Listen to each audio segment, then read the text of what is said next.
દાહોદમાં આચાર્યની કરતૂત બાદ ગુજરાતમાં પડઘા પડ્યા. ગુજરાત યુનિવર્સિટી બહાર એનએસયુઆઈ અને યુથ કોંગ્રેસનો વિરોધ. આરોપી આચાર્યને ફાંસીની સજાની માંગ. સુરત મનપા દ્વારા કતારગામ મિલકતોને નુકસાન નોટિસ આપવાનો મુદ્દો. 700 જેટલી મિલકતોને નોટિસ આપતા મિલકતદારોએ કલેક્ટર કચેરી ખાતે વિરોધ કર્યો. કહ્યું 20 થી 25 વર્ષ થઈ ગયા, તે પહેલા શું સુરત મનપા સૂતું હતું? ના બેનર લગાવી વિરોધ કર્યો. રાજકોટના બગડ ચોકડી ખાતે ટ્રાફિક જામ. 1 કિલોમીટર સુધીના દ્રશ્યો સામે આવ્યા. પાડગામ તરફ અને રાજકોટથી 80 ફૂટના રોડ તરફ ટ્રાફિક જામ. 1 મહિનાથી વાહન ચાલકો પરેશાન.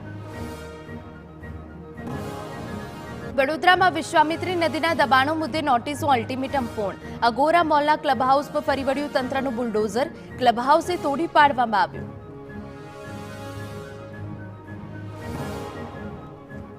દબાણ શાખાના અધિકારીઓ અને પોલીસની ટીમ ઘટનાસ્થળે હાજર રહી શહેરના 13 દબાણ અંગે પાલિકાએ નોટિસ આપી હતી.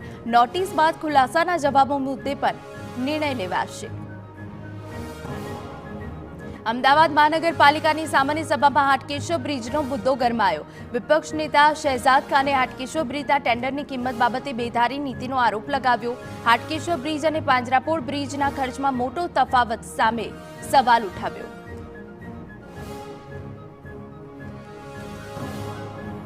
અમદાવાદ કોર્પોરેશનની સામાન્ય સભામાં વટવા આવાસનો મુદ્દો ઉછળ્યો. વટવા આવાસ કૌભાંડમાં સીબીઆઈ તપાસી કોંગ્રેસની માંગ. કોંગ્રેસે શાસક પક્ષને ઘેરવાનો પ્રયાસ કર્યો. યુપીએ સરકારે આપેલા 182 કરોડ રૂપિયાથી 1800 આવાસ બનાવવામાં આવ્યા હતા. 12 વર્ષમાં 1000થી વધુ આવાસોનો ડ્રો કેમ કરવામાં ન આવ્યો તે મોટો સવાલ.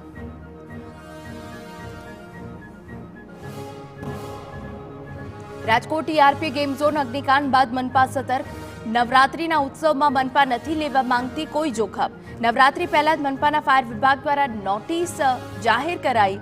ગરબા આયોજકોએ વિવિધ 30 નિયમો ફરજિયાત પાડવાના રહેશે. લોકોની સલામતીને ધ્યાનમાં રાખી નોટિસ જાહેર કરાઈ.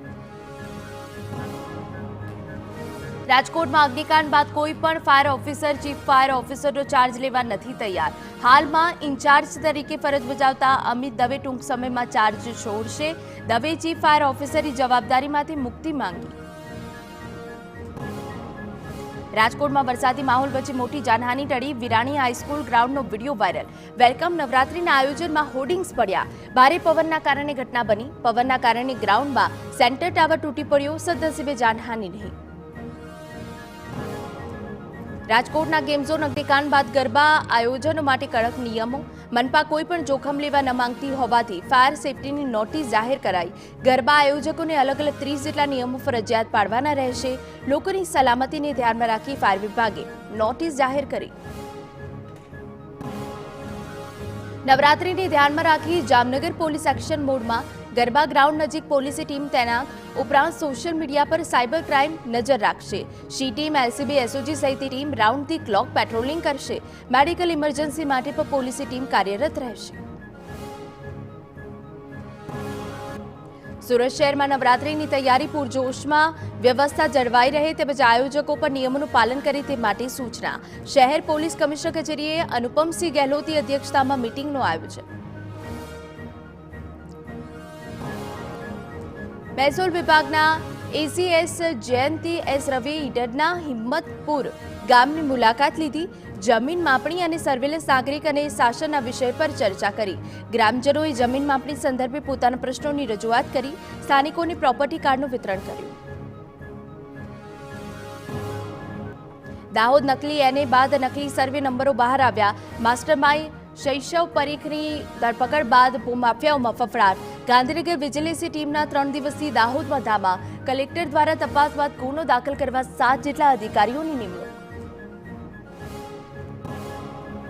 રાજકોટના રિંગ રોડ પર સ્ટન્ટ કરતા વાયરલ વિડીયો મુદ્દે પોલીસે કાર્યવાહી. યુનિવર્સિટી પોલીસે 5 શખ્સોની ધરપકડ કરી 2 કારને ડિટેન કરી. પોલીસે માથાભારે નબીરાઓને પકડીને કાયદાનું ભાન કરાવ્યું. મોરબી રાજકોટ હાઈવે પર આવેલા શ્રીજી એસ્ટેટ ઇન્ડસ્ટ્રીયલમાં ગુજરાત વોટર ઇન્ફ્રાસ્ટ્રક્ચર લિમિટેડની ટીમના દરોડા. 30 થી વધુ કારખાનેદારે ગેરકાયદેસર નર્મદાની પાઇપલાઇનમાંથી કનેક્શન લીધા હતા. ગાંધીનગરની ટીમ દ્વારા દરોડા પાડી કાર્યવાહી કરાઈ. ગુજરાતની 5 નબળી સુગર ફેક્ટરી માટે રાહત પેકેજની માંગ થઈ. સુરત જિલ્લા સહકારી નેતા દર્શન નાયકે રાહત પેકેજની માંગ કરી. કાંઠા sugar, Maroli sugar, Talala sugar, Mandvi sugar અને કોડીનાર સુગરની સરકાર બેઠી કરે તેવી માંગ.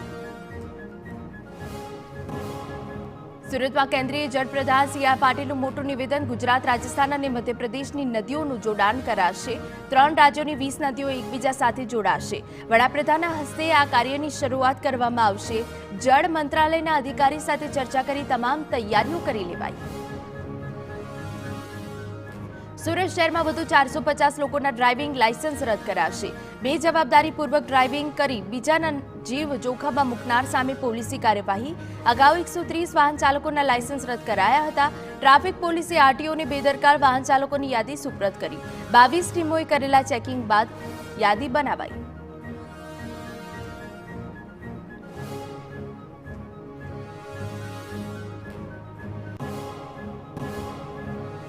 સુરત VNSGU દ્વારા ડીજી લોકર પર 1,06,000 આઈડી અપલોડ કરવામાં આવ્યા. દેશભરની યુનિવર્સિટીમાં આંકડો 5મા ક્રમે અને રાજ્યમાં 2જા ક્રમે. છેલ્લા 100 દિવસમાં દેશભરની 450થી વધુ શૈક્ષણિક સંસ્થાઓએ ડીજી લોકરમાં વિદ્યાર્થીઓના ડેટા અપલોડ કર્યા. અમરેલીના જાફરાબાદ તાલુકાના ગામમાં પણ સિંહ ઘૂસ્યો. કાગવદર ગામની શેરીઓમાં દોડી દહાડે સિંહ ઘૂસતા ગ્રામજનોમાં ભય ફેલાયો. વરસાદી માહોલ વચ્ચે સિંહ ગામમાં આવી ચડવાનો વિડીયો વાયરલ. કાગવદર ગામમાં અગાઉ પણ સિંહ ઘૂસ્યાના વિડીયો સામે આવ્યા હતા. અમરેલીના જાફરાબાદમાં નેશનલ હાઈવેને 2 સાવજોએ બાનમાં લીધો. કાગવદર ગામ પાસે ભાવનગર સોમનાથ નેશનલ હાઈવે પર સિંહ ફરતા જોવા મળ્યા. વરસાદ વચ્ચે હાઈવે પર સિંહ આવી જતા વાહનો 2 ઘડી થંભી ગયા.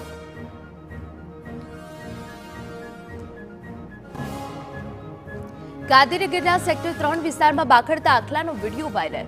રહેણાંક વિસ્તારમાં આવી આખલાઓ બાખડતા સ્થાનિકોએ મનપા સામે રોષ દર્શાવ્યો. રખડતા ઢોર પર નિયંત્રણ લાવવાની વાતો માત્ર કાગળ પર હોવાનો આક્ષેપ. જૂનાગઢમાં ભાજપ પર બળજબરીથી સભ્ય બનાવી દેવાયોનો આક્ષેપ. ચરગામે અનાજ લેવા ગયેલા ખેડૂતે સભ્ય બનાવ્યાનો આરોપ. ખેડૂતે કર્યું સસ્તા અનાજની દુકાનમાં ઓટીપી લઈ જાણ બહાર ભાજપનો સભ્ય બનાવાયો.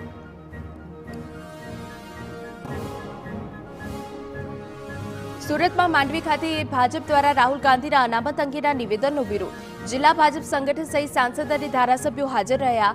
આ દેશમાં નહીં ચાલે અનામત વિરોધી કોંગ્રેસ સહિત અલગ અલગ સૂત્રો લખી પ્લેકાર્ડ બતાવી ધરણા પ્રદર્શન કર્યું.